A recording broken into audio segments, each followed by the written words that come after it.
Okay. So I guess we will start with the class.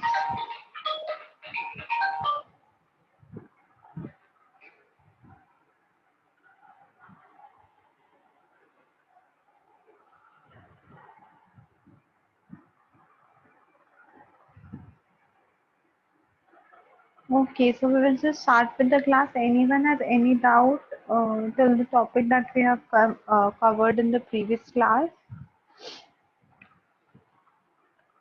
Anyone has any doubt? We have discovered till fructose 1,6 bisphosphate से dihydroxyacetone phosphate, which is converted into glyceraldehyde 3-phosphate, and 1,3 bisphosphoglycerate.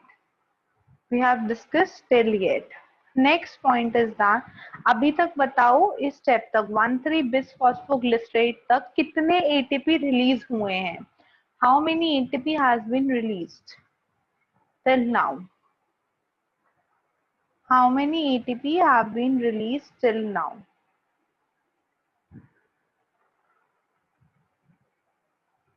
बताओ अभी तक कितने ATP release हुए हैं?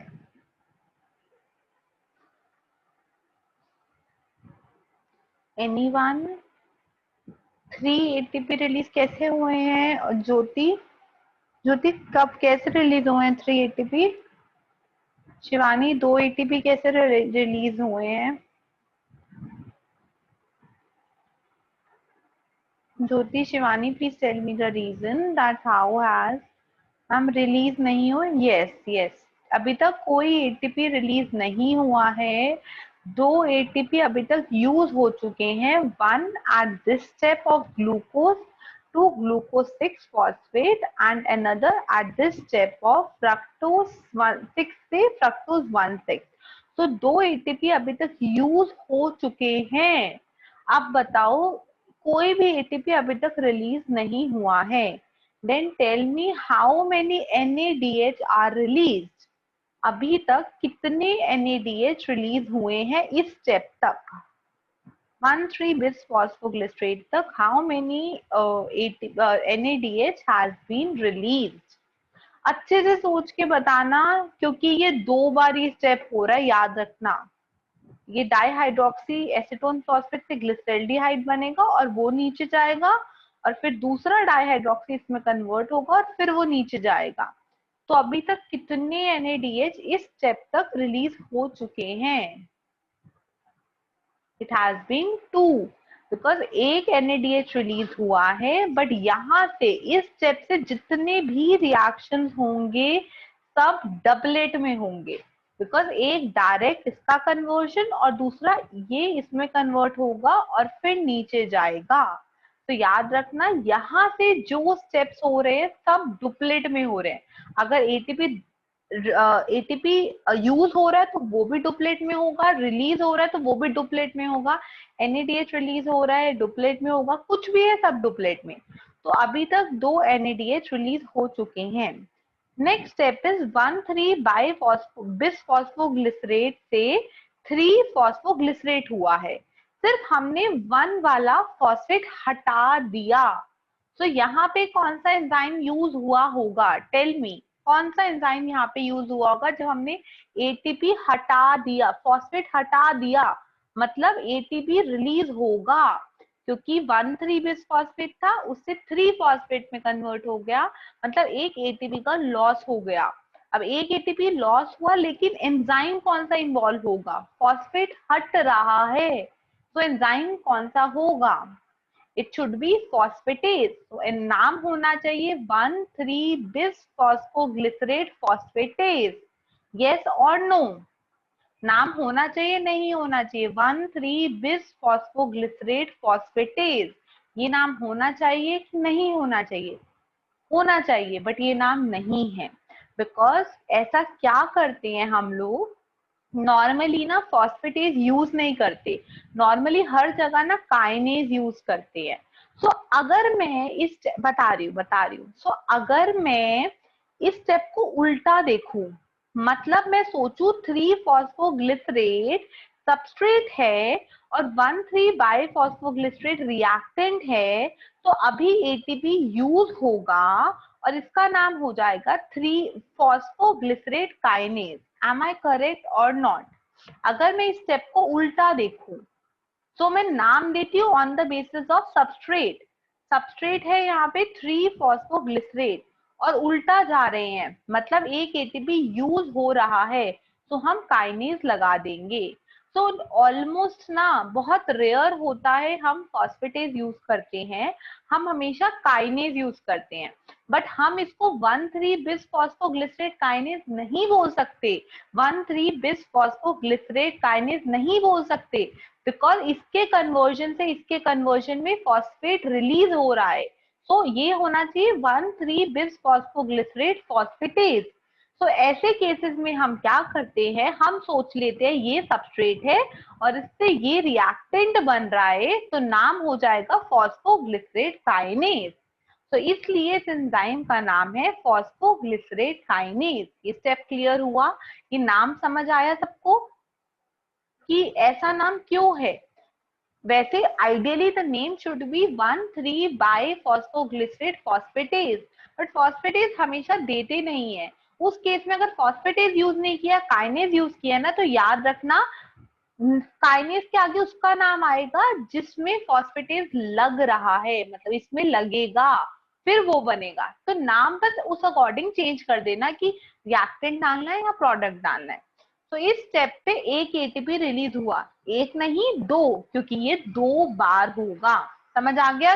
3 phosphoglycerate. Is this step clear to everyone? अब next एक चीज होती है, एक मेटल होता है आर्सेनिक। आर्सेनिक इस एंजाइम को इनहिबिट करता है। They can ask you the question कि फॉस्फोग्लिसरेट काइनेज का इनहिबिटर कौन है? Arsenic is the inhibitor of phosphoglycerate kinase. You have to learn it. Next step is 3 phosphoglycerate से 2 फॉस्फोग्लिसरेट हो गया। इसका मतलब फॉस्फेट एक ग्रुप से दूसरे ग्रुप में जा रहा है। तो यहाँ पे ना तो कुछ एटीपी रिलीज हो रहा है, ना ही कुछ एटीपी यूटिलाइज हो रहा है। ऐसा कुछ भी नहीं हो रहा, ना तो एटीपी रिलीज हो रहा है ना यूटिलाइज हो रहा है, कुछ भी नहीं हो रहा। तो इस टाइप के उसको हम नाम देते हैं जब फॉस्फेट का मूवमेंट लास्ट वाले कार्बन, जब फॉस्फेट का मूवमेंट होता है तो इसका नाम हुआ 3 फॉस्फोग्लिसरेट। होना चाहिए था नाम आइसोमरेज, सॉरी आइसोमरेज नहीं। जब भी सिर्फ फॉस्फेट का मूवमेंट होता है, जब भी सिर्फ फॉस्फेट का मूवमेंट होता है, जैसे हमने बोला था ग्लूकोज 6 फॉस्फेट से फ्रक्टोज 6 फॉस्फेट बना, उस स्टेप में क्या हुआ था, उसमें फॉस्फेट का मूवमेंट नहीं हुआ था, बट उसमें मूवमेंट किसका हुआ था? उसमें मूवमेंट हुआ था डबल बॉन्ड ओ का। सो तब ग्लूकोज से फ्रक्टोज बना था, मतलब आइसोमर बना था। बट यहाँ पे क्या हो रहा है, यहाँ पे फॉस्फेट का मूवमेंट हो रहा है। जब भी फॉस्फेट एक ग्रुप से दूसरे ग्रुप पे जाता है, हम उसको नाम देते हैं म्यूटेज। हम उसको नाम देते हैं म्यूटेज। समझ आया ये प्रोसेस कि म्यूटेज कब नाम होगा? जब फॉस्फेट ग्रुप का मूवमेंट हो रहा है, ना कि किसी फंक्शनल ग्रुप का। फंक्शनल ग्रुप का मूवमेंट होगा आइसोमरेज, फॉस्फेट का ग्रुप हो रहा है तो म्यूटेज। ये स्टेप क्लियर हो गया सबको? फंक्शनल ग्रुप पे चेंज हो, हाँ म्यूटेज, म्यूटेज इसलिए तो नहीं इसलिए कि चेंज हो रहा है, सेम एज म्यूटेज। नहीं नहीं नहीं, म्यूटेशन नहीं, म्यूटेशन से नहीं, म्यूटेज ही होता है, ऐसा कुछ म्यूटेशन नहीं है ये। This is not a mutation, बस म्यूटेज इसका नाम है। नेक्स्ट इज 2 फॉस्फोग्लिसरेट से it is just the name, yes 2 phosphoglycerate से it is converted into phosphoenol pyruvate. और इसमें क्या होता है, इसमें वाटर का लॉस होता है। In this step water is lost. Please repeat last step. Okay, I am repeating. 3 phosphoglycerate है, इसका मीनिंग क्या है? ग्लिसरेट में कौन सा ग्रुप है, पहले मुझे ये बताओ। ग्लिसरेट में एसिड है, कीटोन है, एल्डिहाइड है? ग्लिसरेट में एसिड है, एल्डिहाइड है, कीटोन है? ग्लिसरेट में क्या है? Glycerate, glyceric acid. मैंने बोला था ना ग्लिसरेल्डिहाइड 3 फॉस्फेट, एल्डिहाइड से कीटो, एल्डिहाइड से एसिड में कन्वर्ट हो रहा है, मतलब ऑक्सीडेशन हो रहा है। ऑक्सीडेशन मतलब लॉस ऑफ हाइड्रोजन, मतलब हाइड्रोजन NADH से बाहर निकला, NADH की फॉर्म में निकला। So this glycerate would be my acid. तो इसका मीनिंग क्या हुआ, सी सी सी 3 कार्बन है और 3 फॉस्फोग्लिसरेट, 3 COO माइनस CH2OH और 3 फॉस्फोग्लिसरेट इज CH2OP। जब ये फॉस्फेट थर्ड कार्बन से सेकंड कार्बन पे चला जाएगा हम उसको बोलेंगे 2 फॉस्फोग्लिसरेट। इसमें फॉस्फेट ना तो लॉस हो रहा है ना तो एक्सेप्ट हो रहा है, it is just changing its position. So we will call it a enzyme which is called as mutase. समझ आया ज्योति ये पॉइंट की 3 फॉस्फोग्लिसरेट में जो फॉस्फेट है वो थर्ड कार्बन से सेकंड कार्बन में जा रहा है, तो मैंने इसका नाम दे दिया म्यूटेज। ये हो गया 2 फॉस्फोग्लिसरेट। अब 2 फॉस्फोग्लिसरेट से वाटर बाहर निकलेगा और मैं इसको बोलूंगी ये बन गया फॉस्फोइनॉल पाइरुवेट। जब भी 2 फॉस्फोग्लिसरेट में से पानी बाहर निकलेगा आई will call it phosphoenol pyruvate. और जब भी पानी बाहर निकलता है उसके लिए एक एंजाइम होता है इनोलेज। वाटर का loss is enolase. Enolase enzyme का नाम दिया है मतलब there is a release of water. और जैसे हमने बोला था फॉस्फोग्लिसरेट काइनेज का इनहिबिटर है आर्सेनिक, वैसे ही इनोलेज का इनहिबिटर है fluoride. Fluoride is the inhibitor of enolase and arsenic is the inhibitor of phosphoglycerate kinase. समझ आ गया ये स्टेप सबको कि 2 फॉस्फोग्लिसरेट से जब वाटर लॉस होगा it will become phosphoenol pyruvate. समझ आ गया ये स्टेप सबको। अब क्या इस स्टेप में फॉस्फेट का लॉस या एक्सेप्ट कुछ हुआ है? इस स्टेप में इनोलेज वाले स्टेप में क्या फॉस्फेट रिलीज या एक्सेप्ट हुआ है या नहीं हुआ? क्या क्या इस स्टेप में फॉस्फेट रिलीज या लॉस हुआ है? कुछ भी नहीं हुआ फॉस्फेट, ठीक है। अभी नेक्स्ट स्टेप है फॉस्फोइनॉल पाइरुवेट से it will become a pyruvate. मतलब फॉस्फेट ग्रुप लॉस हुआ एक्सेप्ट हुआ, फॉस्फोइनॉल पाइरुवेट से पाइरुवेट बन गया। तो फॉस्फेट विल बी लॉस और accepted, it will be loss मतलब एटीपी बाहर निकल रहा है। सो नाम होना चाहिए था फॉस्फोइनॉल पाइरुवेट फॉस्फेटेज, या फिर दूसरा नाम ऐसे सोचो पाइरुवेट काइनेज। तो इसलिए इसका नाम है पाइरुवेट काइनेज। समझ आ गया ये वाला स्टेप? पाइरुवेट काइनेज क्यों है इसका नाम? क्योंकि हमने बोला जब उल्टा देख लो, जब फॉस्फेट का लॉस हो रहा है तो फॉस्फेटेज होना चाहिए था नाम, बट फॉस्फेटेज हम नहीं रखेंगे, हम रखेंगे काइनेज। तो उल्टा सोचो, सबस्ट्रेट को जो रिएक्टेंट है उसको सबस्ट्रेट बना दो, सबस्ट्रेट को रिएक्टेंट बना दो। समझ आ गया? अब ये बताओ, ये this is about glycolysis. Pyruvate formation हो गया और ग्लाइकोलिसिस कहाँ होता है? It take place in cytoplasm. अब बताओ नेट कितने एटीपी नेट कितने NADH रिलीज हुए हैं ग्लूकोज से पाइरुवेट बनने में? How many NADH are formed in glycolysis? कितने NADH बने? 2 बने। एक स्टेप पे बन रहे हैं मल्टीप्लाई बाय 2 NADH। अब ये बताओ कितने नेट ATP बने हैं? पहले सोचो कितने रिलीज हुए हैं, फिर सोचो कितने यूज करे, उनको माइनस करके बताओ नेट ATP कितने रिलीज हुए हैं। How many net ATP are release और एक्सेप्टेड? बताओ रिलीज हुए हैं, एक्सेप्टेड हुए हैं और कितने हुए हैं? Tell me that. पहले बताओ कितने रिलीज? 3 हुए हैं। पहले बताओ 2 यूज हुए हैं।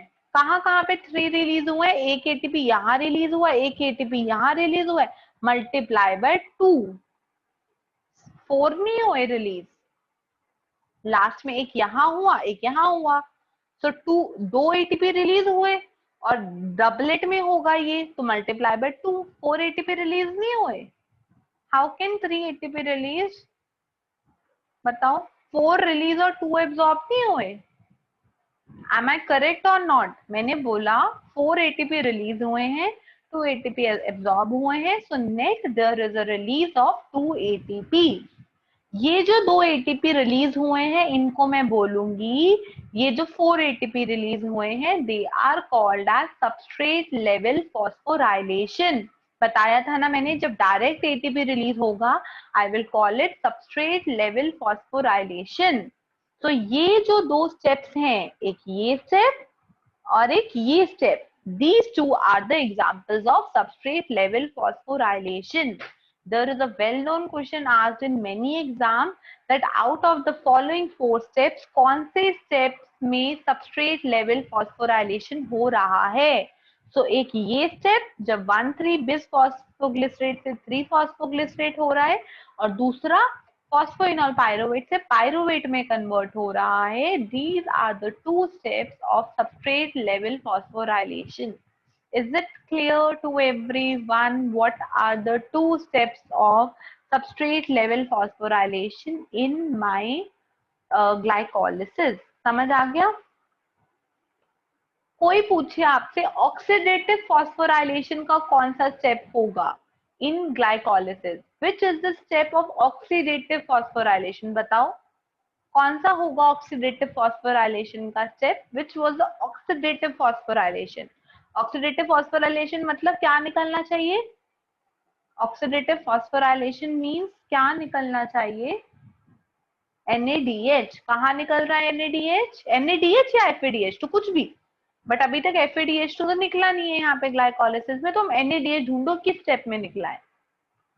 ग्लिसरेल्डिहाइड, दोनों में से कुछ भी, हाँ ग्लिसरेल्डिहाइड 3-फॉस्फेट से 1,3-bis phosphoglycerate.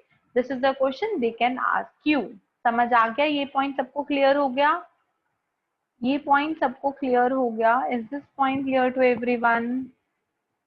This is about glycolysis. अभी ये स्टेप समझ आया? 1,3-bis फॉस्फोग्लिसरेट से 3-phosphoglycerate would be my substrate level phosphorylation and phosphoenol pyruvate से pyruvate would be my substrate level phosphorylation. Next step is glycolysis can take place under anaerobic condition. ये point याद है, मैंने बताया था कि glycolysis is the common step of both aerobic and anaerobic condition because कहीं पर भी glycolysis में ऑक्सीजन का यूटिलाइजेशन नहीं हुआ है, and it is the common step of both my oxidative and my both my aerobic and anaerobic condition.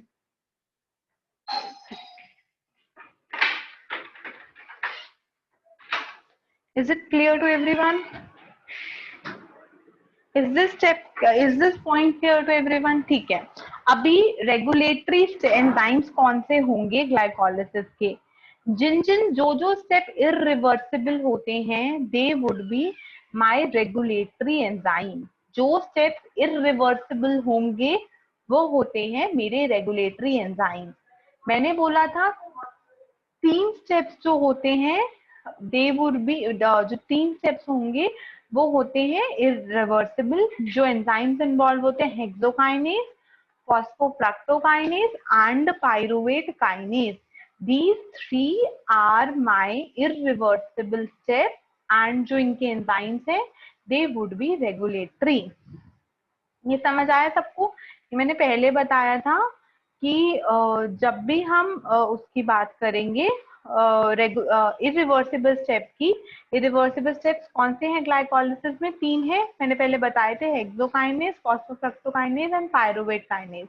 These 3 are the irreversible, और जो स्टेप किसी भी साइकिल में इरिवर्सिबल होते हैं वो रेगुलेटरी होते हैं।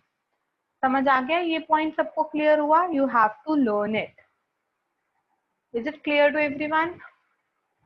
अब एक नेक्स्ट पॉइंट है जो हमें समझना है कि ये एंजाइम रेगुलेटरी है, मतलब कोई ना कोई इनका ग्रोथ, इनका नंबर इंक्रीज कराएगा या डिक्रीज कराएगा। तो कौन सी चीजें हो सकती हैं जो इसका नंबर इंक्रीज कराएंगी? रेगुलेटरी वही होते हैं जिनका नंबर, जिन एंजाइम्स का नंबर चेंज हो सकता है उनको हम बोलते हैं रेगुलेटरी एंजाइम्स हैं। अभी अगर मैं एटीपी दे दूं बहुत सारा, तो बताओ ये एंजाइम स्टिमुलेट होने चाहिए कि स्टिमुलेट नहीं होने चाहिए, इनहिबिट होने चाहिए?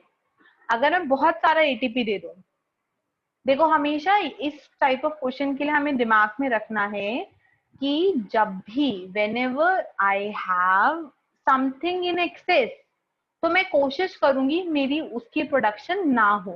कभी भी कोई चीज मेरे पास ज्यादा है तो मैं उसकी प्रोडक्शन इनहिबिट कर दूंगी अपनी बॉडी में, और कभी भी किसी चीज की प्रोडक्शन कम है हमारी बॉडी में, मैं उसकी प्रोडक्शन को बढ़वाऊंगी। तो एटीपी ज्यादा है, तो ग्लाइकोलिसिस का मेन काम क्या है कि हमें एनर्जी मिले, मतलब एटीपी बने। बट अगर एटीपी ऑलरेडी ज्यादा है तो वो सारे एंजाइम्स को इनहिबिट कर देगा जो ग्लाइकोलिसिस करते हैं या फिर जो क्रेब्स साइकिल करते हैं। एनी ग्लाइकोलिसिस या फिर क्रेब्स साइकिल, पहले ग्लाइकोलिसिस हुआ, फिर क्रेब्स साइकिल हुई, और फिर ऑक्सीडेटिव फॉस्फोराइलेशन हुआ। इसमें जितने भी एंजाइम्स हैं वो सब क्या कोशिश कर रहे हैं, they are trying to make ATP. ATP बना रहे हैं, नहीं बना रहे, ग्लूकोज से एनर्जी चाहिए ना हमें, तो इसके ब्रेकडाउन से एटीपी मिलेगा। तो अगर मैंने बॉडी में बहुत सारा एटीपी दे दिया तो मेरे को एटीपी की तो जरूरत नहीं है। तो इन सब को इनहिबिट करना है, ग्लाइकोलिसिस को भी, क्रेब्स साइकिल को भी, ऑक्सीडेटिव फॉस्फोराइलेशन को भी। तो जितने भी इनमें एंजाइम्स रेगुलेटरी होते हैं वो सब इनहिबिट हो जाएंगे। वो इनहिबिट हो जाएंगे तो फॉरवर्ड रिएक्शन नहीं चल पाएगी। ये स्टेप क्लियर है सबको? ये स्टेप सबको क्लियर है या नहीं क्लियर? अब बताओ, अगर मैं एडीपी बढ़ा दूंगी, एडीपी, तो ये एंजाइम स्टिमुलेट होने चाहिए, इनहिबिट होने चाहिए? If I will increase the concentration of ADP,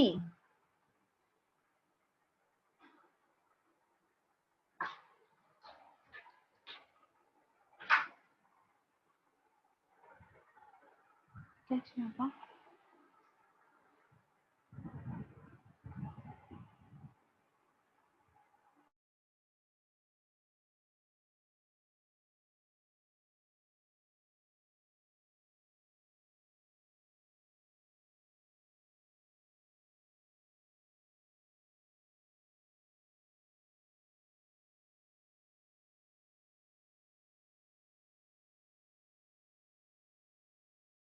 So it should be stimulated or inhibited. किस बेसिस पे स्टिमुलेटेड बता रहे हो आप लोग, बताओ? On what basis you are calling it as stimulated? हाँ, मैं भी वही एक्सप्लेन कर रही हूँ, तभी तो पूछ रही हूँ कि किस बेसिस पे हम उसको स्टिमुलेटेड बोल रहे हो। आप लोग बोल रहे हो ना कि एडीपी बढ़ाएंगे तो स्टिमुलेट होगा। एडीपी ज्यादा है मतलब बॉडी में एटीपी कम है कि ज्यादा है, ये बताओ। एडीपी से एटीपी बनेगा, एटीपी से एटीपी एडीपी बनेगा। अगर एडीपी ज्यादा है मतलब एटीपी क्या हुआ, एटीपी कम है ज्यादा है? अगर एडीपी ज्यादा हुआ मतलब एटीपी कम है ज्यादा है? एटीपी तो कम हो गया ना, एटीपी को यूज करके उसने एडीपी बना दिया, तो एटीपी की कंसंट्रेशन कम नहीं होती जाएगी? एडीपी बना कैसे है? एटीपी को यूज करके। तो अगर एटीपी यूज हो गया तो अभी तो एटीपी की कंसंट्रेशन कम हो गई ना। मेरी बॉडी में अगर एडीपी ज्यादा है मतलब एडीपी बना कैसे? एडीपी बना एटीपी से, तो मतलब एडीपी बढ़ गया मतलब एटीपी कम हो गया। एटीपी कम हो गया मतलब मुझे एटीपी को बढ़ाना है बॉडी में। एटीपी कैसे बढ़ाऊंगी? ग्लाइकोलिसिस करा के, क्रेब्स साइकिल करा के। तो ये एंजाइम स्टिमुलेट होंगे। समझ आया? How these enzyme would be stimulated. This is the basic funda behind any enzyme stimulation. And अब मैं बोलती हूँ पाइरुवेट है। अब बताओ, पाइरुवेट बढ़ गया बॉडी में, पाइरुवेट इंक्रीज हो गया। अब मेरे को पाइरुवेट को क्या करना है? मेरे को पाइरुवेट बढ़ गया, मुझे उसे कम करना है। तो ये तीनों एंजाइम्स का क्या होगा? स्टिमुलेट करने पड़ेंगे, इनहिबिट करने पड़ेंगे? पाइरुवेट बढ़ा दिया मैंने बॉडी में, किसी भी तरीके से बॉडी में पाइरुवेट बढ़ गया। तो वैसा मैं क्या करूं इन एंजाइम्स के साथ कि पाइरुवेट कम हो जाए? क्योंकि कोई चीज का एक्सेस भी अच्छा नहीं है और लेस उसका अमाउंट भी अच्छा नहीं है। तो पाइरुवेट बढ़ गया तो क्या करो, जो चीजें पाइरुवेट बना रही हैं उनको इनहिबिट कर दो। और ये तीनों एंजाइम यूज होते हैं for pyruvate production. Pyruvate use हो जाएगा, pyruvate will convert into acetyl coenzyme में, it will move into Krebs cycle. ये याद है आगे वाला स्टेप? पाइरुवेट को क्या होगा? पायरुवेट एसिटाइल कोएंजाइम में कन्वर्ट होगा और वो क्रेब्स साइकिल में जाएगा। तो अगर पायरुवेट का कंसंट्रेशन बढ़ गया तो वो एंजाइम्स को इनहिबिट कर दो जो पायरुवेट बनाते हैं, मतलब ये तीनों पायरुवेट बना रहे, इनको इनहिबिट कर दो और उन्होंने एंजाइम को स्टिमुलेट कर दो जो पायरुवेट को यूज कराते हैं। तो ये सब जब कन्वर्जन होगा तो पायरुवेट का अमाउंट कम हो जाएगा, नहीं होगा? पायरुवेट कम होगा या नहीं होगा? कम हो जाएगा ना। तो पायरुवेट का अमाउंट बढ़ गया तो उन्होंने एंजाइम्स को इनहिबिट कर दो जो पायरुवेट बना रहे हैं और उन्होंने एंजाइम को स्टिमुलेट कर दो जो पायरुवेट को यूज कर रहे हैं। ये सब क्लियर हो गया? सबको समझ आया? अब मैं बोलूं एसिटाइल कोएंजाइम बॉडी में कम हो गया। अब मुझे बताओ एसिटाइल कोएंजाइम बॉडी में कम हो गया, अब मुझे एसिटाइल कोएंजाइम में बढ़ाना है, कम हो गया, तो मैं इन तीनों एंजाइम्स को क्या करूं? स्टिमुलेट करूं, इनहिबिट करूं? Acetyl coenzyme has decreased in my body, तो मुझे क्या करना पड़ेगा? Why I am getting answer from a single person? सिर्फ शिवानी क्यों आंसर दे रही है? 5-6 लोग और भी हैं, आप लोग क्यों नहीं आंसर दे रहे? तो इनको स्टिमुलेट करना पड़ेगा। ये कॉन्सेप्ट क्लियर हो गया? This is a basic concept. अगर आपको ये पता है तो काफी सारी चीजें आपको याद करने की जरूरत नहीं होगी, आप थोड़ा सा लॉजिक लगा के आंसर दे सकते हो। अभी ये सिंपल सा मैंने दिखाया था, एक ग्लूकोज है, ग्लाइकोलिसिस या EMP Embden Meyer of Parnas pathway में जाएगा, उससे 2 पायरुवेट बनेंगे। अगर उसके पास ऑक्सीजन है बॉडी में तो वो बन जाएगा एसिटाइल कोएंजाइम ए। अगर मेरी बॉडी में लाइक वो है, ऑक्सीजन है, तो क्या होगा? हाँ, यहाँ पे क्या हुआ? 2 पायरुवेट बने। ऑक्सीजन नहीं है तो फर्मेंटेशन कर दो, मतलब पायरुवेट से लैक्टिक एसिड बना दो। अगर ऑक्सीजन है बॉडी में तो एसिटाइल कोएंजाइम है, फिर क्रेब्स साइकिल जिसको हम टीसीए बोलते हैं, क्रेब्स साइकिल और ट्राई कार्बोक्सिलिक एसिड, और फिर इनसे जो NADH और FADH2 बनेंगे उसको इलेक्ट्रॉन ट्रांसपोर्ट चेन में भेजकर फाइनली वाटर का रिलीज करा दो, water plus CO2 plus ATP। This is a basic pathway. इसमें से पायरुवेट से ये जो स्टेप होता है ये साइटोप्लाज्म में होता है, बाकी सारे नीचे वाले स्टेप्स होते हैं माइटोकॉन्ड्रिया में। Is it clear to everyone? I guess I have discussed it in the previous class also. ये क्लियर हो गया सबको? अब नेक्स्ट स्टेप होता है पायरुवेट से एसिटाइल कोएंजाइम ए में कन्वर्ट होना। एसिटाइल मतलब, एसिटाइल का मीनिंग होता है 2 कार्बन, और जब भी किसी के आगे कोएंजाइम में लगा होता है ना, मतलब वो मेरा एसिड से बना है। सो एसिटाइल CH3CO, और ये जो OH है वो हट के कोएंजाइम लग गया, और कोएंजाइम में होता है SCOA। वैसे कोएंजाइम में होता है COASH। COASH is my coenzyme A, COASH। इधर से वो OH और ये H, वाटर रिलीज हो जाता है और SCOA इसके साथ अटैच हो जाता है। This is about coenzyme. तो जब भी मेरे को कोएंजाइम लगाना होता है तो मैं क्या करती हूँ, वाटर का लॉस हो जाता है और COA SCOA लग जाता है। Acetyl is this group. Pyruvate का स्ट्रक्चर होता है CH3CO CO-, ये स्ट्रक्चर होता है पायरुवेट का।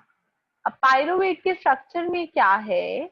पहली चीज, जब पायरुवेट से एसिटाइल कोएंजाइम में कन्वर्ट हुआ, सबसे पहले ये CO2 का लॉस हुआ। CO2 क्योंकि ये 3 कार्बन यूनिट है और ये 2 कार्बन यूनिट है, सबसे पहले क्या होगा? CO2 का लॉस होगा। सेकेंड स्टेप क्या होगा? ये जो C डबल बॉन्ड O है, this is a ketone.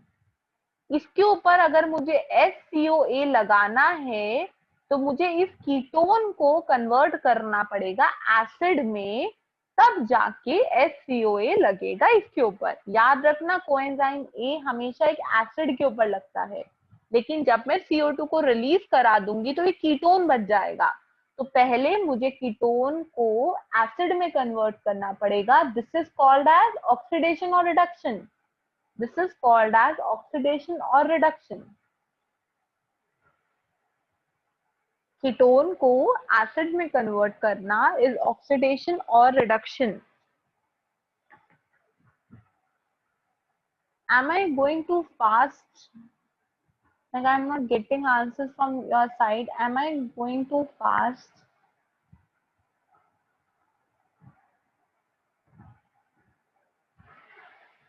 Reduction. अभी मैंने आपको अभी मैं ये एक्सप्लेन करती हूँ, एक मिनट. मैंने जब आपको ये स्टेप बताया था ग्लिसरेल्डिहाइड 3 फॉस्फेट से 1,3-बाइफॉस्फोग्लिसरेट में कन्वर्जन हो रहा है, तो मैंने क्या कहा था, aldehyde COH is converted into COOH. So it was reduction or it was oxidation.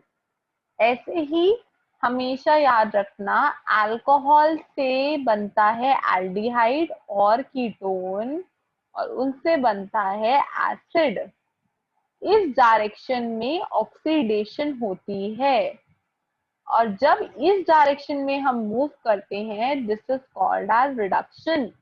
तो अभी मैं कीटोन से एसिड बना रही हूँ, so this would be oxidation. जैसे यहाँ पे एल्डिहाइड से एसिड बना था, ऑक्सीडेशन हुआ था, मतलब लॉस ऑफ हाइड्रोजन, तो I have got NaDH.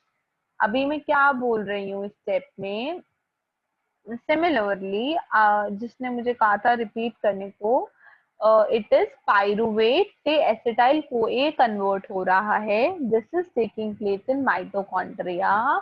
Acetyl CoA का स्ट्रक्चर होता है CH3COSCOA. This SCOA is my coenzyme A और कोएंजाइम A हमेशा एक एसिड के ऊपर लगता है, मतलब ये CO एक एसिड है. पाइरुवेट का है ये स्ट्रक्चर. पाइरुवेट में है 3 कार्बन, एसिटाइल कोएंजाइम में है 2 कार्बन. तो सबसे पहले एक कार्बन को कम करना है, तो मैं क्या करूंगी, CO2 को लॉस कर दूंगी. पहला स्टेप हुआ CO2 लॉस. अब क्या बचा, मेरे पास कीटोन बचा. अब कीटोन के ऊपर मेरे को SCOA लगाना है. SCOA कभी भी कीटोन एल्डिहाइड अल्कोहल पे नहीं लगता, वो लगता है एसिड के ऊपर. तो मेरे को एक एल्डिहाइड को कीटोन को कन्वर्ट करना पड़ेगा एसिड में और फिर जाके मैं SCOA लगाऊंगी. इसका मतलब there is a step called as oxidation. So there would be the release of NaDH plus H plus and CO2, and this is called as pyruvate dehydrogenase. Pyruvate dehydrogenase because hydrogen का loss हो रहा है. ये समझ आया, ये step clear हुआ सबको. तो इस स्टेप में कितने NaDH रिलीज हो रहे हैं? How many NaDH are released in this step? How many NaDH are released in this step? 1. और अगर मैं बोलूं ग्लाइकोलिसिस से 2 पाइरुवेट बने और 2 पाइरुवेट से 2 एसिटाइल कोएंजाइम बनेंगे, तो मैं क्या बोलूंगी, कितने NaDH रिलीज हुए? अगर मैं बोल रही हूँ एक ग्लाइकोलिसिस से, मतलब एक ग्लूकोज से 2 पाइरुवेट बने, 2 पाइरुवेट से 2 एसिटाइल कोएंजाइम बन रहे हैं, मतलब बॉडी में जब एक ग्लूकोज मॉलिक्यूल कन्वर्ट होगा एसिटाइल कोएंजाइम में, तो इस स्टेप पे 2 NaDH रिलीज करेगा. This is called as intermediate step. अब इस एंजाइम के अंदर पाइरुवेट डिहाइड्रोजिनेज के अंदर ये चीजें अटैच होती हैं. ये चीजें मैंने इसलिए लिखी हैं बिकॉज इससे आपको विटामिन के नाम भी याद हो जाएंगे. So just try to learn. PPP, FAD, COA, NAD, लिपोएट.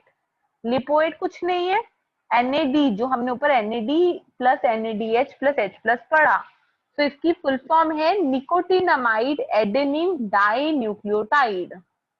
Nicotinamide adenine dinucleotide. PPP का फुल फॉर्म होता है थायमीन पायरोफॉस्फेट। एफएडी का फुल फॉर्म होता है फ्लेविन एडेनिन डाइन्यूक्लियोटाइड। COA का फुल फॉर्म होता है coenzyme A. These are the few important components of pyruvate dehydrogenase. ये हमें याद रखना है, इनकी फुल फॉर्म याद रखनी है।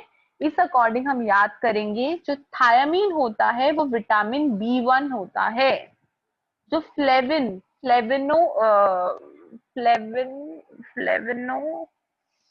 क्या था, B2 फ्लेविनो कुछ था, एक मिनट, आई हैव टू सी, मैं भी भूल गई।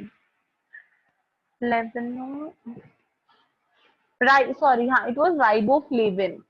तो एक विटामिन जो B2 होता है उसको बोलते हैं riboflavin. This is made up of this FAD, इस फ्लेविन से आया है। और जो ये निकोटिन है, nicotinamide, this is called as vitamin B3। Vitamin पता है ना, हमें बॉडी में रिक्वायरमेंट होता है कुछ स्मॉल स्मॉल अमाउंट में। तो विटामिन B1 को कहते हैं थायमीन, विटामिन B2 को कहते हैं राइबोफ्लेविन एंड विटामिन B3 को कहते हैं निकोटिन, निकोटिनामाइड। क्लियर हो गया?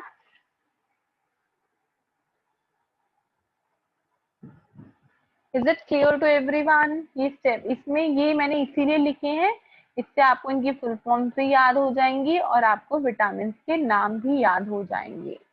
अब इसके बाद नेक्स्ट स्टेप क्या होगा? एसिटाइल कोएंजाइम ए का क्या होगा? What would be the next step? Acetyl coenzyme ए का नेक्स्ट स्टेप क्या होगा? एसिटाइल कोएंजाइम में कहाँ जाएगा? क्रेब्स साइकिल में। It will move into my Krebs cycle. This is the Krebs cycle, which is also called as citric acid cycle, and it is also called as TCA. TCA मतलब try carboxylic acid cycle. क्यों है इसका नाम try carboxylic acid या citric acid cycle? Because जो first product बनता है इसके अंदर वो बनता है सिट्रेट। और सिट्रेट का स्ट्रक्चर अगर मैं बताऊं तो वो होता है 6 कार्बन, 1 2 3 कार्बन, और इन 3 कार्बन के ऊपर 3 लगे होते हैं COOH। This is the structure of CH। ये होता है स्ट्रक्चर सिट्रेट का। तो सिट्रिक एसिड साइकिल क्यों इसका नाम है? क्योंकि इसका पहला प्रोडक्ट सिट्रेट बनता है। और ट्राई कार्बोक्सिलिक एसिड क्योंकि जो पहला प्रोडक्ट है उसमें 3 कार्बोक्सिलिक एसिड जुड़े हैं, इसीलिए हमने इसको बोला ट्राई कार्बोक्सिलिक एसिड। नाम समझ आया? क्रेब्स, बिकॉज हेंस क्रेब ने इसको डिस्कवर किया था, इसलिए क्रेब्स साइकिल। सिट्रिक एसिड क्योंकि पहला प्रोडक्ट सिट्रेट बनता है, and TCA try carboxylic acid क्योंकि जो पहला प्रोडक्ट सिट्रेट बन रहा है उसमें 3 कार्बोक्सिलिक एसिड हैं। अब क्या होगा? एसिटाइल कोएंजाइम ए जो मेरा ऊपर से बन के आ रहा है थ्रू ग्लाइकोलिसिस, हमारी बॉडी में एक कंपाउंड होता है ऑक्सैलो एसीटेट। ऑक्सैलो एसीटेट और सिट्रेट बाइंड करेंगे। Oxalo acetate is a 4 carbon compound, citrate is a 2 carbon compound. So total 6 carbon compound पहला कंपाउंड बनता है सिट्रेट। तो पहला कंपाउंड बना citrate which is 6 carbon compound. Enzyme का नाम सिट्रेट सिंथेज। सिंथेज मतलब सिंथेसिस। किसकी सिंथेसिस हो रही है? सिट्रेट की। तो मैंने एंजाइम का नाम दे दिया citrate synthase. Is it clear? First step clear है? ऑक्सैलो एसीटेट जो मेरी बॉडी में है that will bind to acetyl coenzyme A और उससे प्रोडक्शन होगा सिट्रेट का। सिट्रेट कितना कार्बन कंपाउंड है? 6 कार्बन, क्योंकि 4 carbon oxalo acetate plus 2 carbon acetyl coenzyme A will form 6 carbon citrate. Next step होता है सिट्रेट से आइसोसिट्रेट में, जो सिर्फ एक टाइप का आइसोमरेज रिएक्शन होता है, लेकिन उन्होंने उसका नाम दिया हुआ है एकोनिटेज। ये वैसे इसका नाम होना चाहिए था सिट्रेट आइसोमरेज। सिट्रेट आइसोमरेज इसका नाम होना चाहिए था, बिकॉज सिट्रेट से आइसोसिट्रेट बन रहा है। बस एक ग्रुप का इधर उधर ऊपर से नीचे मूवमेंट हो रहा है, फंक्शनल ग्रुप का मूवमेंट हो रहा है इसके अंदर। इसका नाम होना चाहिए था सिट्रेट आइसोमरेज, बट कुछ एंजाइम्स को स्पेसिफिक नाम दे देते हैं, इसका कुछ रीजन नहीं है। This enzyme is called as aconitase. Aconitase is the enzyme which is converted citrate to isocitrate. Citrate और आइसोसिट्रेट में सिर्फ फंक्शनल ग्रुप का मूवमेंट हो रहा है, कोई भी कार्बन ना तो लॉस हो रहा है ना ही गेन हो रहा है। तो ये आइसोसिट्रेट भी होगा 6 कार्बन का ही कंपाउंड। ये स्टेप समझ आ गया, सिट्रेट से isocitrate with the help of enzyme एकोनिटेज, and it is also a 6 carbon compound. This step is clear to everyone? Is this step clear to everyone? Then moving towards the next step is isocitrate convert होता है alpha ketoglutarate में। Isocitrate is a 6 carbon compound and alpha glutarate is a 5 carbon compound। मतलब एक CO2 बाहर loss होगा। देखो याद रखो ये साइकिल है, मतलब ऑक्सैलो एसीटेट से शुरू हुई चीज तो ऑक्सैलो एसीटेट पे ही खत्म होगी। तो क्या है, पहला कंपाउंड बना 6 कार्बन का, तो लास्ट तक आते आते ना मुझे 4 कार्बन कंपाउंड में जाना है, क्योंकि साइकिल का मीनिंग ही होता है जिससे शुरू हुआ वहीं पर ही खत्म होगा। मतलब मेरे को 4 कार्बन कंपाउंड बनाना है, अभी 6 कार्बन है तो मतलब 2 CO2 रिलीज होंगे कहीं ना कहीं। तो पहला CO2 कहाँ रिलीज हुआ, आइसोसिट्रेट से अल्फा कीटोग्लूटारेट में कन्वर्जन पे रिलीज हुआ, 6 carbon to 5 carbon, and this is called as isocitrate। और इसी स्टेप में अभी इतना डेप्थ में नहीं जाना, बिकॉज अगर हम ये स्ट्रक्चर्स याद करने लगेंगे तो बहुत ही कंफ्यूजन हो जाएगा।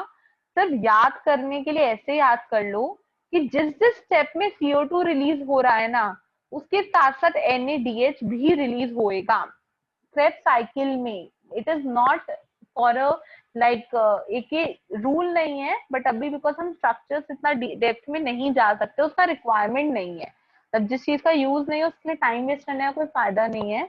तो बस याद रख लो जिस जिस स्टेप में CO2 रिलीज होगा साइड बाय साइड NAD भी रिलीज होगा। तो क्या हो रहा है, पहला स्टेप आइसोसिट्रेट से अल्फा कीटोग्लूटारेट में कन्वर्ट हुआ, 6 कार्बन से 5 कार्बन में कन्वर्शन हुआ, मतलब CO2 रिलीज हो रहा है तो साइड बाय साइड NADH भी रिलीज होगा। तो एंजाइम का नाम हो गया डिहाइड्रोजनेज, क्योंकि हाइड्रोजन लॉस हो रहा है। So the enzyme would be isocitrate dehydrogenase. This is the enzyme which is in this step. Next step is isocitrate glutarate से succinyl coenzyme में बनेगा which is a 4 carbon compound।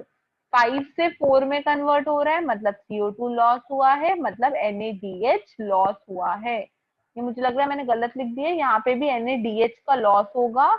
So the enzyme would be alpha ketoglutarate dehydrogenase।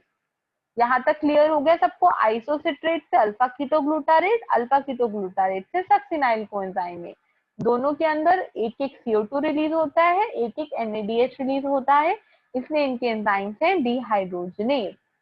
Succinyl coenzyme में तक 4 carbon बन गए, मतलब अब कोई CO2 तो रिलीज नहीं होगा पूरी क्रेब्स साइकिल में, क्योंकि 4 कार्बन कंपाउंड बन गया। नेक्स्ट होता है सक्सिनाइल कोएंजाइम ए से सक्सीनेट में कन्वर्जन होता है। सक्सीनेट, यहाँ पे एक GTP रिलीज होता है, यहाँ पर एक GTP रिलीज होता है, और मैंने बताया था कि जब भी ATP या GTP रिलीज होगा that step is called as substrate level phosphorylation. तो क्रेब्स साइकिल में this step succinyl coenzyme A से सक्सीनेट का बनना would be called as substrate level phosphorylation। लेकिन ये जो दो स्टेप्स हैं these are not substrate level phosphorylation, these are oxidative phosphorylation के स्टेप हैं। यहाँ पे बन गया सक्सीनेट। समझ आ गया, ये सक्सीनेट समझ आ गया।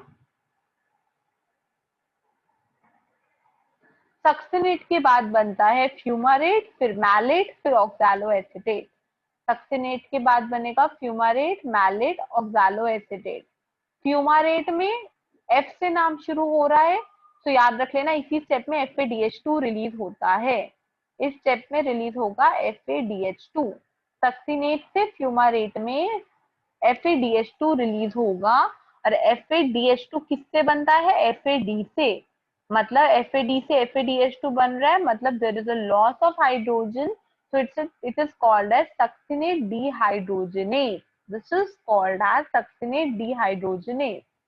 नेक्स्ट स्टेप होता है फ्यूमारेट की, फ्यूमारेट से मैलेट में कन्वर्जन होता है, और इसमें वाटर का एडिशन होता है। वाटर का एडिशन याद करने की जरूरत नहीं है, सिर्फ नेक्स्ट स्टेप पढ़ लो। फ्यूमारेट से मैलेट में कन्वर्जन होगा, इसमें ना तो एटीपी रिलीज हो रहा है, ना NADH रिलीज हो रहा है, ना GTP रिलीज हो रहा है, ना FADH2 रिलीज हो रहा है।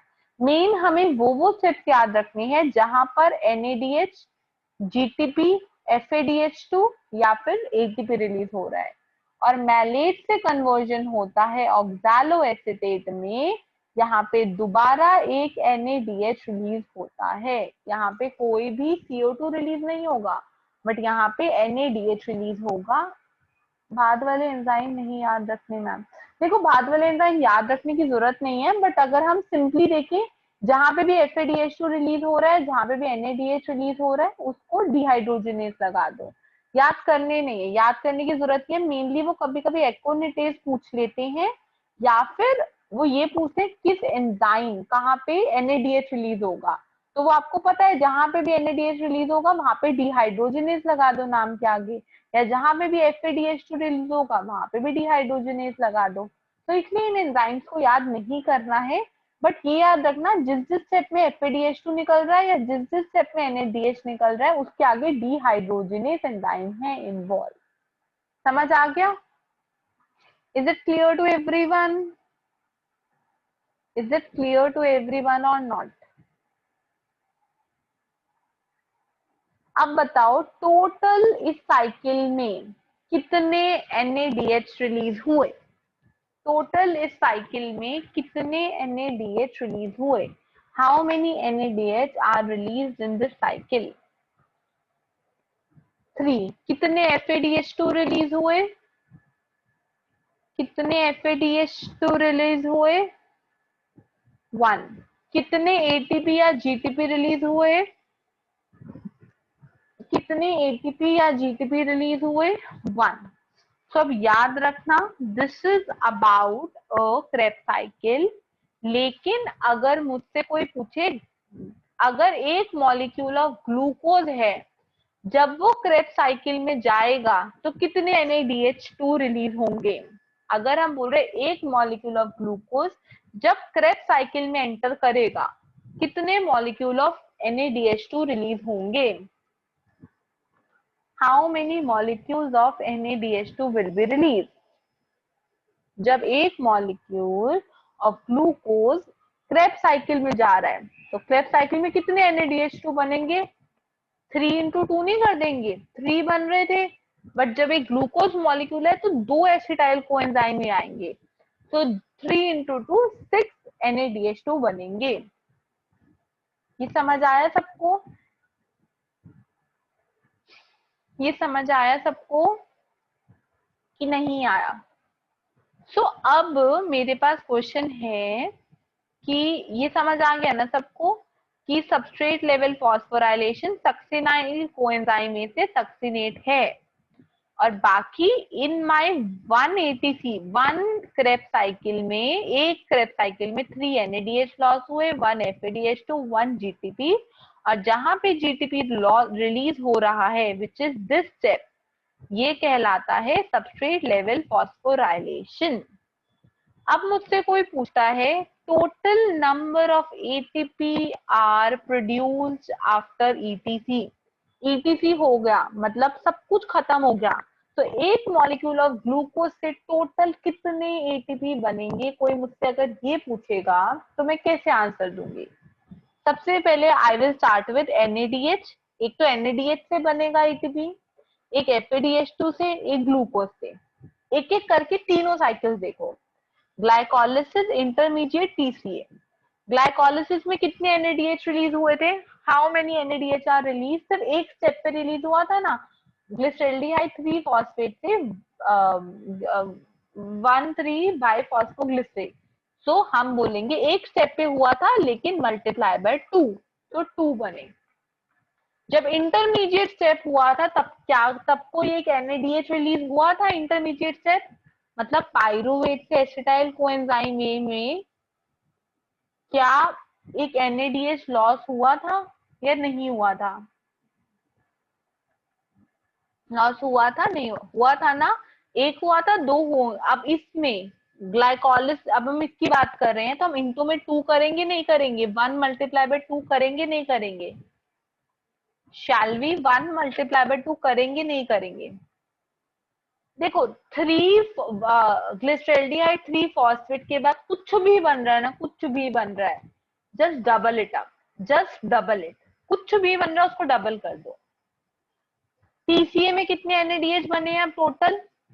अब TCA में कितने बने होंगे? 6 बने या नहीं बने? 3 हमने बोले ना, 3 बने हैं, लेकिन उसको डबल करना है, तो इट विल 6 हुआ नहीं हुआ? अब बताओ FADH2 ग्लाइकोलिसिस में रिलीज हुए थे?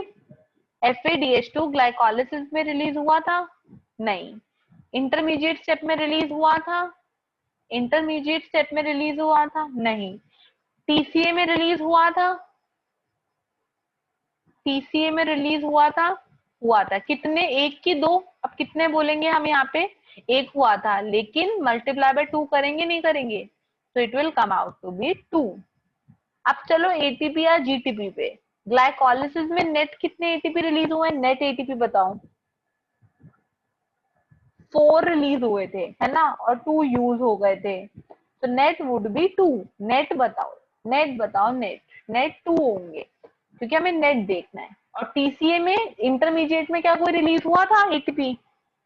इंटरमीडिएट में कोई रिलीज हुआ था ATP? नहीं। TCA में एक रिलीज हुआ था, नहीं हुआ था? TCA में एक हुआ था, नहीं हुआ था? एक हुआ था, multiply by 2 it will be 2। अब ये ETC में जाके 2 multiply by 2.5, 2 multiply by 2.5, 6 multiply by 2.5, और FADH2 को मल्टीप्लाई बाय 1.5, और ये तो सेम के सेम रहेंगे 2 2। So total there are 32 ATP units produced in my whole this cycle of glycolysis, intermediate and Krebs cycle। ठीक है, 32 समझ आ गया कैसे होगा? Is it clear to everyone? 32 सबको क्लियर हुआ नहीं हुआ?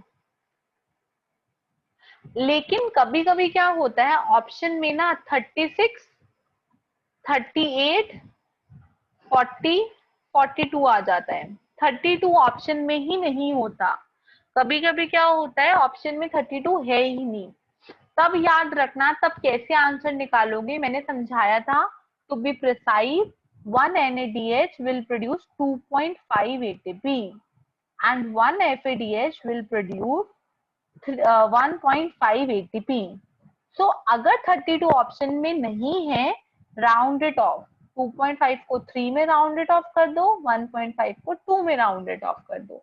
तो यहाँ पे क्या हो जाएगा 2 मल्टीप्लाई बाय 3, 2 3 6, यहाँ हो जाएगा 2 multiply by 3 it will be 6, 6 multiply by 3 तो it will become 18, 2 multiply by 2 it will become 4। सो अब टोटल कितने ATP हो गए?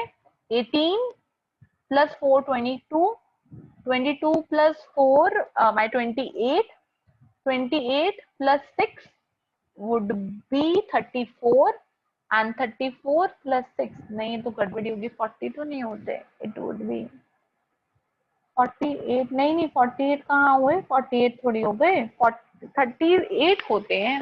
एक मिनट, 2 into 3 6, 6 6 3 18, ये हुए इससे 2 multiply by 2 4 and then next are 2 and 2। अभी गिनो इसको, 18 20 26 32 32 32 34 एंड 38, 38 हुए ना? 48 कहाँ हुए? 38 हुए, तो 38 हो गए। सो अगर ऑप्शन में 32 नहीं होता है then the answer would be 38। समझ आ गया? अगर ऑप्शन में 32 नहीं होता, बिकॉज 32 इज वेरी प्रिसाइज, लेकिन अगर ऑप्शन में 32 नहीं होता देन हम 2.5 को 3 में राउंडेड ऑफ कर देंगे और 1.5 को 2 में राउंडेड ऑफ करके answer would be 38. Is it clear to everyone? Is it clear to everyone और not? So next would be ETC, electron transport chain, जिसको हम ऑक्सीडेटिव फॉस्फोराइलेशन भी कहते हैं। और ये कहाँ पर होता है? ये इनर माइटोकॉन्ड्रियल मेम्ब्रेन में होता है। What is inner mitochondrial membrane? Mitochondria double membrane होती है। डबल मेम्ब्रेन मतलब बाहर वाली को कहेंगे आउटर मेम्ब्रेन, अंदर वाली को कहेंगे इनर मेम्ब्रेन। और आउटर और इनर के बीच में जो स्पेस होता है उसको हम इंटर मेम्ब्रेनस स्पेस बोलते हैं। आउटर मेम्ब्रेन, इनर मेम्ब्रेन, इन दोनों की स्पेस को हम बोलते हैं इनर मेम्ब्रेनस स्पेस। ठीक है। और जो इनर मेम्ब्रेन के अंदर वाली जगह होती है उसको बोलते हैं मैट्रिक्स। इन नाम समझ आए? माइटोकॉन्ड्रिया का structure, outer membrane, inner membranes space, matrix. ये सबको क्लियर हो गया? Is it clear to everyone? Next चीज होती है ईटीसी कहाँ होती है? ईटीसी होती है इस इनर मेम्ब्रेन में। ईटीसी कहाँ होगी? इनर माइटोकॉन्ड्रिया की इनर माइटोकॉन्ड्रियल मेम्ब्रेन में होती है ईटीसी। और हमने बोला था क्रेब्स साइकिल कहाँ होती है? क्रेब्स साइकिल होती है माइटोकॉन्ड्रिया में, लेकिन वो माइटोकॉन्ड्रिया के मैट्रिक्स में होती है। क्रेब्स साइकिल होती है माइटोकॉन्ड्रिया के मैट्रिक्स में, और ईटीसी कहाँ होती है? ईटीसी होती है इनर माइटोकॉन्ड्रिया मेम्ब्रेन के अंदर, इस मेम्ब्रेन पे, मैट्रिक्स में नहीं, इट इज इन मेम्ब्रेन। ये सबको समझ आया? ये पॉइंट सबको क्लियर हो गया? Where does ETC occur? Clear. So okay, अब हम ईटीसी को नेक्स्ट स्टार्ट करेंगे in the next class with this, because time भी हो गया, so we will end up our class. Thank you so much. Ma'am please आप upload, आप, हाँ ठीक है ठीक है ठीक है, we will upload the note. Okay okay, thank you so much.